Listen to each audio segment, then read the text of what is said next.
है। तो आपके पास पर्सनल फ़ोन नहीं है? यार मेरा फ़ोन चोरी हो गया, मैंने फिर आईजी पंजाब को एक पैगाम देना है। हाँ दो आपने उनका इंटरव्यू भी किया ना? बिल्कुल, आपने देखा होगा।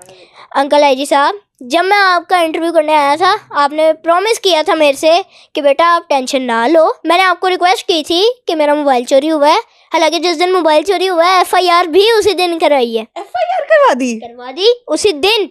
डैड घर आए हैं, फौरन FIR करा दी थी। अच्छा। उसके बाद आईजी साहब ने प्रॉमिस किया था, भाई टेंशन ना लो, मोबाइल मिल जाएगा, ना मिला तो नया लेके दूंगा। आईजी साहब 8 माह हो गए हैं उस बात को, नया छोड़े पुराना नहीं मिला, पुराना तो छोड़े राब्ता नहीं किया आपने। प्लीज़ आईजी साहब राब्ता तो कर लें प्लीज़। मैं एक छोटा सा नन्हा सा रिपोर्टर हूँ बिना मोबाइल के। तो आगे बड़े होके क्या बनना है आपने? बिजनेसमैन। मैंने डैड से सुना है कि जो बंदा नौकरी करता है ना